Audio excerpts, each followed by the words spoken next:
Genius creativity learning বণ্ডল সকলোকে স্বাগতম জনাইছোঁ। আজি মই ক্লাছ 6ৰ সমাজ বিজ্ঞানৰ পাৰ্ট 6 ইতিহাস লিখনত সময় গণনা উৎস আৰু ভাৰতবৰ্ষ এইটো লেচনৰ কুৱেশ্যন আনচাৰসমূহ গোটেইকেইটা সমাধান কৰি দিম, গতিকে ভিডিঅ'টো সম্পূৰ্ণকৈ চাই থাকিবা। লেচনত 3টা অনুশীলনী দিছে, 3টা অনুশীলনী গোটেইকেইটা কুৱেশ্যনে মই দি দিম। লগতে ইয়াৰ কৰ্মপুথিৰ যোনটো তোমালোকৰ সমাজ বিজ্ঞানৰ কৰ্মপুথি কুৱেশ্যন আনচাৰসমূহ আছে সেইবোৰো তোমালোকৰ যোনবোৰ লাগতিয়াল প্ৰশ্ন সেইবোৰো মই দি দিম। অ'কে, চেনেলটো ছাবস্ক্ৰাইব কৰি থবা, কাৰণ ছাবস্ক্ৰাইব কৰিলে ভিডিঅ'বোৰ যেতিয়া আপলোড কৰোঁ তেতিয়া পাই যাবা। অনুশীলনী 1ৰ কুৱেশ্যন আনচাৰসমূহ চোৱা, পেজ নম্বৰ 51। 1ৰ কটো শংকৰদেৱৰ জন্মৰ চনৰ পৰা আৰম্ভ হোৱা বৰ্ষপঞ্জীখনক কি বুলি জনা যায়? শংকৰাব্দ। যিহেতু শংকৰদেৱৰ জন্মৰ চনৰ কথা কৈছে, চনৰ পৰা আৰম্ভ হৈছে, গতিকে শংকৰাব্দ বুলি হ'ব।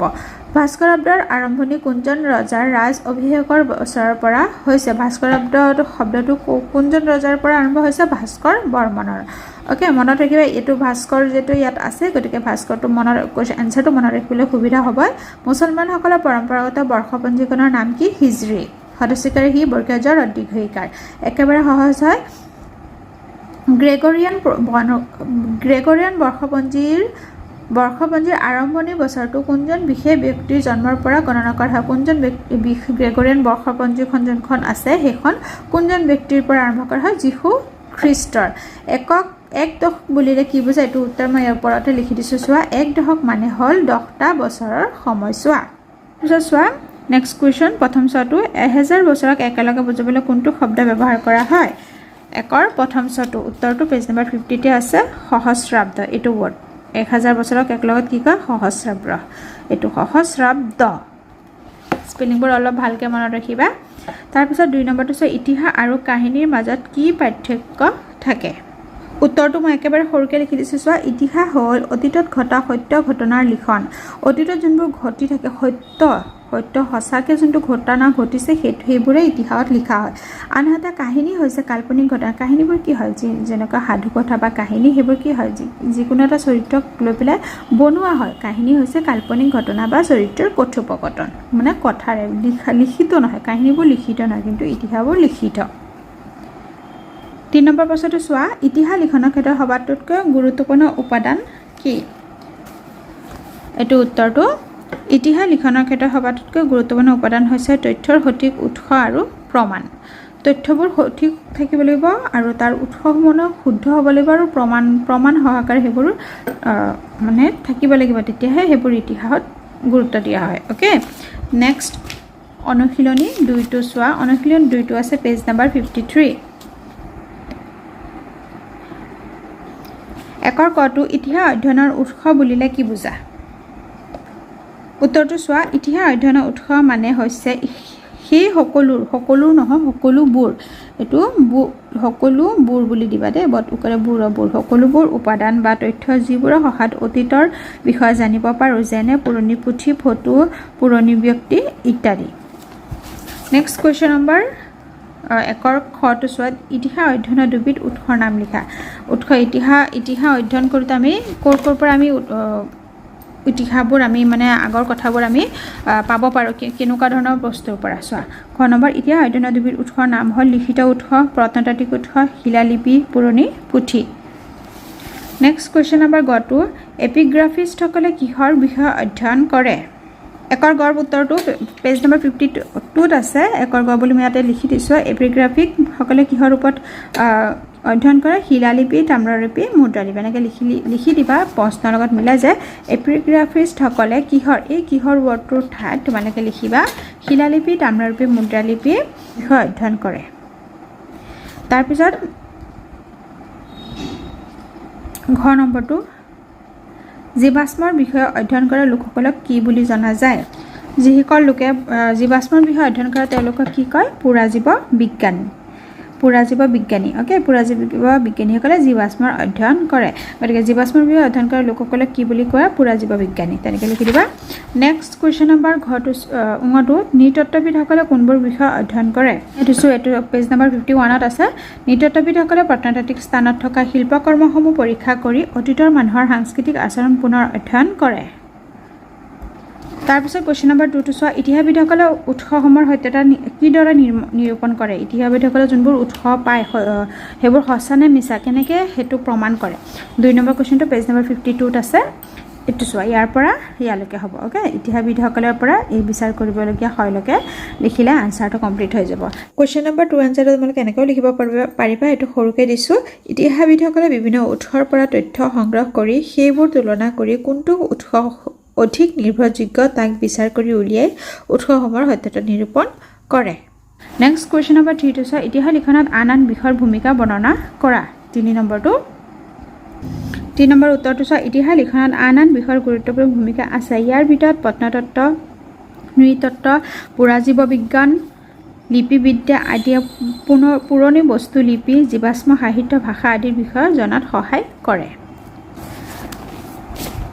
নেক্সট এতিয়া অনুশীলনী 3 টো চোৱা একৰ কটো সপ্ত হিন্দু বুলিলে ভাৰত উপমহাদেশৰ কোনটো অঞ্চলক বুজোৱা হৈছিল কুৱেশ্যন নম্বৰ 53 ত আছে উত্তৰ পশ্চিম এইটো উত্তৰ পশ্চিম অঞ্চলক জনা যায় মই উত্তৰটো আকৌ দেখুৱাই দিছোঁ সপ্ত হিন্দু বুলিলে ভাৰত উপমহাদেশৰ উত্তৰ পশ্চিম অঞ্চলক বুজোৱা হৈছিল এনেকৈ লিখিবা নেক্সট কুৱেশ্যন নম্বৰ খটো চোৱা একৰ খ অনুশীলনী 3 একৰ খটো ভাৰত উপমহাদেশ বুলিলে বৰ্তমান কোনটো অঞ্চলক বুজায়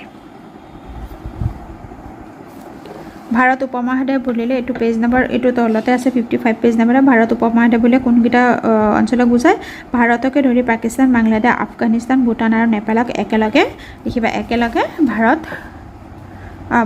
অঞ্চলক ভাৰত উপমহাদেশ বুলি জনা যায় এনেকৈ লিখি দিবা ওকে গোটেই এই দেশবোৰক একেলগে ভাৰত উপমহাদেশ বুলি কোৱা হয় ওকে নেক্সট কুৱেশ্যন নম্বৰ গটো চোৱা অশোকে ভাৰতক বুজাবলৈ শিলালিপিত কোনটো শব্দ ব্যৱহাৰ কৰিছিল একৰ গটো এইটো সম্ৰাট অশোকে তেওঁৰ শিলালিপিত সমগ্ৰ ভাৰতক বুজাবলৈ জম্বুদ্বীপ নাম ব্যৱহাৰ কৰিছিল কোনটো নাম ব্যৱহাৰ কৰিছিল সমগ্ৰ ভাৰতক বুজাবলৈ জম্বুদ্বীপ এইটো ইম্পৰ্টেণ্ট কুৱেশ্যন হয় নেক্সট কুৱেশ্যন নম্বৰ ঘটো চোৱা প্ৰাচীন গ্ৰীকসকলে ভাৰতক বুজাবলৈ গ্ৰীকসকলে ভাৰতক বুজাবলৈ কি শব্দ ব্যৱহাৰ কৰিছিল একৰ ঘটো চোৱা প্ৰাচীন গ্ৰীকসকলে পেজ নম্বৰ 54 ত আছে প্ৰাচীন গ্ৰীকসকলে এই অঞ্চলটোৰ নালাগে বাৰু এই অঞ্চলটো ঠাইত লিখিব ভাৰতক এই অঞ্চলটোৰ ঠাইত লিখিব ভাৰতক প্ৰাচীন গ্ৰীকসকলে ভাৰতক ইণ্ডো বা ইণ্ডাইক ৰাখিছিল এনেকৈ লিখিবা ইণ্ডো বা ইণ্ডাইক ৰাখিছিল এই অঞ্চল নিলিখিবা ভাৰতক বুলি লিখিবা নেক্সট কুৱেশ্যন নম্বৰ 29 একৰ 29 প্ৰাচীন চীনাসকলে ভাৰতক কি কৈছিল চীনাসকলে কি কৈছিল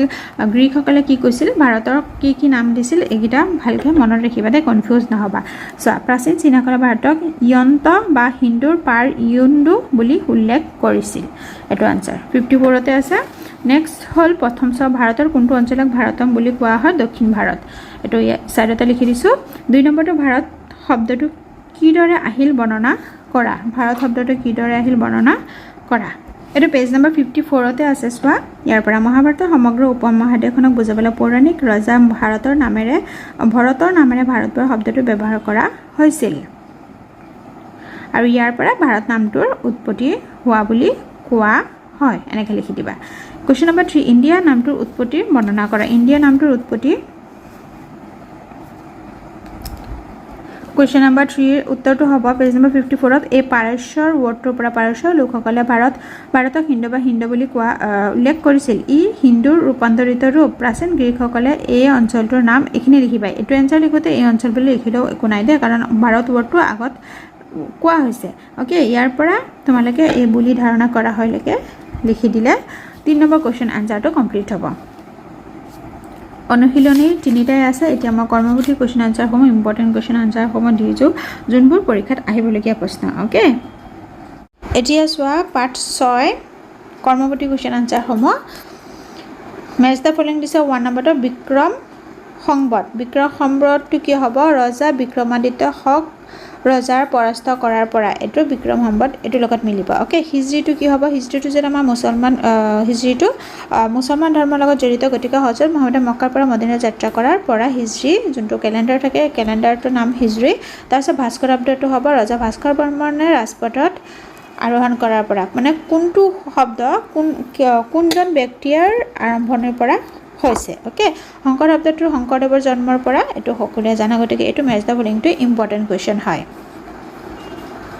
2 নম্বৰ প্ৰশ্নটো কি হৈছে তলত কিছুমান চিত্ৰ দিয়া হৈছে ইয়াৰ প্ৰতিটো চিত্ৰ সময় অনুসৰি খ্ৰীষ্টপূৰ্ব নে খ্ৰীষ্টাব্দৰ অন্তৰ্গত তাক চিনাক্ত কৰি তলৰ তালিকাখন পূৰ কৰা ইয়াত কৈছে খ্ৰীষ্টপূৰ্ব আৰু খ্ৰীষ্টাব্দ খ্ৰীষ্টপূৰ্ব মানে কি যীশু খ্ৰীষ্টৰ জন্মৰ আগৰ সময়খিনিত কি হৈছিলে আৰু খ্ৰীষ্টাব্দ মানে যীশু খ্ৰীষ্টৰ জন্মৰ সময়ৰ পৰা তাৰ পিছলৈকে ওকে গতিকে ইয়াতে কিছুমান পইণ্ট দিছে 6টা পইণ্ট দিছে কোনটো খ্ৰীষ্টাব্দ কোনটো খ্ৰীষ্টপূৰ্ব লিখিব লাগিব আৰু গতিকে খ্ৰীষ্টপূৰ্ব খ্ৰীষ্টাব্দ দুটা তিনিটাকে বাকচ দিছে বাকচত লিখিব লাগিব কোনটো কৰ হয় নম্বৰটো হৈছে উত্তৰটো চোৱা ভালকৈ চাই লওক খ্ৰীষ্টপূৰ্বত কি নাম আছিল হৰপ্পা সভ্যতা আদিম মানুহে শিল ঘঁহি জুই জ্বলোৱা চিত্ৰ অশোক স্তম্ভ এইবোৰ হ'ল যীশু খ্ৰীষ্টৰ জন্মৰ আগৰ সময়ত হৈছিলে তাৰপিছত খ্ৰীষ্টাব্দ কম্পিউটাৰ আৱিষ্কাৰ ভাৰতৰ স্বাধীনতা আন্দোলন শ্ৰীমন্ত শংকৰদেৱ 3 নম্বৰ প্ৰশ্নটো তোমাৰ নিজৰ জন্মৰ তলত 3 নম্বৰ প্ৰশ্নটো হৈছে তলৰ তালিকাখনত মহাত্মা গান্ধীৰ জন্মদিনটোক 2 অক্টোবৰ 1869 মাহ বছৰ দশক আদি হিচাপে দেখুওৱা হৈছিল মহাত্মা গান্ধীটো দেখুৱাই দিছে তোমাৰ জন্মটো দিব দিছে গতিকে তোমাৰ জন্মদিনটো কি আছিল 3 নম্বৰ প্ৰশ্নটো তেনেকুৱা ইম্পৰ্টেণ্ট নহয় গতিকে এইটো মই স্কিপ কৰিছোঁ এক্সামত তেনেকুৱা ধৰণৰ নাহে কোৱেশ্চন নম্বৰ 4 টো তলত ইতিহাস কেইটামান উল্লেখযোগ্য ঘটনা আৰু সেইবোৰ সংঘটিত হোৱা বছৰ উল্লেখ কৰা হৈছে এডাল সময়ৰেখা আঁকি ঘটনাবোৰ ক্ৰম অনুসাৰে দেখুওৱা এতিয়া চোৱা ইয়াতে দিছে খ্ৰীষ্টপূৰ্ব দিছে খ্ৰীষ্টাব্দ দিছে ওকে চোৱা ইয়াত খ্ৰীষ্টপূৰ্ব দিছে খ্ৰীষ্টপূৰ্ব দিছে খ্ৰীষ্টপূৰ্ব দিছে খ্ৰীষ্টাব্দ গতিকে খ্ৰীষ্টপূৰ্ব এটা লেখ চিত্ৰৰ দ্বাৰা আঁকিব লাগিব গতিকে এটা সময়ৰেখা এটা এনেকৈ আছে এটা আঁকি পেলাই লিখিবা এতিয়া যীশু খ্ৰীষ্টৰ সময়ছোৱা 0 বুলি দিবা যীশু খ্ৰীষ্টৰ জন্ম ওকে ইয়াতে লিখি দিবা যীশু খ্ৰীষ্টৰ জন্ম ইয়াত লিখিব দিগদাৰ হৈছে মোৰ গতিকে মোৰ যেহেতু এই পেপাৰবোৰ মোৰ বুক নাইকিয়া সেইবাবে মই মোবাইলৰ পৰা মই ইয়াতে দি আছোঁ ভইচ অভাৰ দি আছোঁ যীশু খ্ৰীষ্টৰ সময় দিবা তাৰপিছত লিখিবা এইফালে কি যাব যীশু খ্ৰীষ্টৰ সময় আগৰখিনি কি আছিলে খ্ৰীষ্টপূৰ্ব গতিকে খ্ৰীষ্টপূৰ্ব চনটো হিচাপে হ'ব সৰুৰ পৰা ডাঙৰলৈকে লিখি যাবা প্ৰথমটো হ'ব কি হ'ব খ্ৰীষ্টপূৰ্বৰ হ'ব 3টা আছে না 3টাৰ ভিতৰত হ'ব আলেকজেণ্ডাৰৰ মৃত্যু এইটো হ'ব আলেকজেণ্ডাৰ গড়টো প্ৰথম হ'ব তাৰপিছত হ'ব ভাৰতৰ 16খন মহাজনপদ এইটো খটো পিছত হ'ব তাৰপিছত ছেকেণ্ড হ'ব কটো ইয়াত হ'ব ইয়াতে খ্ৰীষ্টপূৰ্বখিনি 3টা চন দিলে তাৰপিছত খ্ৰীষ্টাব্দ 2টা চন আছে ইয়াতে 2টা চিন দি দিবা নামবোৰ কি আছে প্ৰথমতে কি হ'ব 1228টো দিবা ইয়াতে 1228টো হ'ব তাৰপিছৰটো হ'ব 1498 ওকে এইটো হ'ব খ্ৰীষ্টাব্দ বুলি লিখি দিবা লগতে আৰু এইখিনি লিখিব নালাগে এই লিখাখিনি লিখিব নালাগে চনটো দিবা লিখাখিনি লিখিলে ইয়াৰ ওপৰত লিখিবা ইয়াৰ ওপৰত এইখিনিত লিখিবা দেই যোনখিনি চনৰ লগত যোনখিনি কথা বৰ্ডটো আছে সেইবোৰ ওপৰতে লিখিবা তলত লিখা দৰকাৰ নাই ওপৰত লিখিবা তলত চনটো দিবা বা তলত ওপৰত চনটো দিবা তলত লিখাখিনি লিখিবা ওকে এটা লেখ চিত্ৰটো ইয়াতো এক ধৰণে আছে চোৱা যীশু খ্ৰীষ্টৰ জন্ম তোমালোকে এনেকৈ দিবা যোনটো লেখ চিত্ৰত মই অলৰেডি দেখুৱাই দিছোঁ আগতে প্ৰথমতে দেখুৱাই দিছিলোঁ নহয় ৰাফলি আঁকি পেলাই তোমালোকে এনেকুৱা ধৰণে আঁকিবা যীশু খ্ৰীষ্টৰ জন্ম বুলি ছেম টু ছেম এইটো দিবা জাষ্ট যোনটো জন্মৰ চনবোৰ আছে সেই চনবোৰ তোমালোকে চেঞ্জ কৰি দিবা যোনটো কুৱেশ্যন মতে দিছে তেনেকৈ চনটো দিবা সৰুটো আগত দিবা তাৰপিছত অলপ ডাঙৰ সৰুৰ পৰা ডাঙৰলৈ এনেকৈ দিবা তাৰপিছত এইফালৰ পৰা আকৌ সৰুৰ পৰা ডাঙৰলৈ যাবা ওকে এইফালে হ'ব খ্ৰীষ্টাব্দ এইটো হ'ব খ্ৰীষ্টপূৰ্ব যিহেতু খ্ৰীষ্টপূৰ্ব 3টা চন দিছে 3টা চন এইফালে দিবা আৰু খ্ৰীষ্টাব্দ 2টা চন দিছে 2টা চন এইফালে দিবা ওকে গতিকে তোমালোকে লেখ চিত্ৰটো এনেকৈ আঁকিবা ইয়াৰ পিছত চোৱা কুৱেশ্যন নম্বৰ 5 টো তেনেকৈ ইম্পৰ্টেণ্ট নহয় পৰীক্ষাত আহিবলগীয়া নহয় 6 নম্বৰটো তেনেকৈ ইম্পৰ্টেণ্ট নহয় তাৰপিছত 7 নম্বৰটো চোৱা 7 নম্বৰটো বিদেশীসকলে বিভিন্ন সময়ত ভাৰতক কি নামেৰে নামাকৰণ কৰিছিল তাৰ এখন তালিকা প্ৰস্তুত কৰে এইটো ইম্পৰ্টেণ্ট হয় পঢ়ি থবা MCQ কাৰণে হয়তো আহিব পাৰে ওকে তাৰপিছত চোৱা বিদেশী বিভিন্ন ভাৰতক কি কৈছিলে পাৰস্য গ্ৰীক চীনা বিদেশীসকল কোন আহিছিলে ভাৰতত পাৰস্যসকল আহিছিলে গ্ৰীকসকল আমি কুৱেশ্যন আনসাৰ পঢ়োতে আমি পঢ়ি আহিছোঁ পাৰস্যসকলে ভাৰতক কি কৈছিলে গ্ৰীকসকলে কি কৈছিলে চীনাসকলে কি কৈছিলে এইখিনি লিখিব লাগিব ওকে মই আনসাৰটো মই দি আছোঁ নম্বৰ এডুকেশ্যন বহুত ইম্পৰ্টেণ্ট হয় তোমালোকে MCQ কাৰণে পঢ়ি থবা বিদেশী গোট কি আছিলে পাৰস্য গ্ৰীক চীনাসকল আহিছিলে ভাৰতত আৰু তেওঁলোকে ভাৰতক কি নাম দিছিলে পাৰস্যসকলে হিন্দু এইটো ডট হচৌকাৰ দে হিন্দু বা হিন্দ নাম দিছিল গ্ৰীকসকলে ইণ্ডো বা ইণ্ডাইক আৰু চীনাসকলে ইয়ণ্ডো নাম দিছিলে ভাৰতক MCQ কাৰণে পঢ়ি থবা বহুত ইম্পৰ্টেণ্ট কুৱেশ্যন হয় এইটো গতিকে এইখিনি দিয়ে আজি ভিডিঅ'টো ইয়াতে সামৰিছোঁ নেক্সট ভিডিঅ'ৰ বাবে চেনেলটো ছাবস্ক্ৰাইব কৰি থবা ভিডিঅ'টো চোৱাৰ বাবে বহুত ধন্যবাদ আজিলৈ আহিছোঁ ধন্যবাদ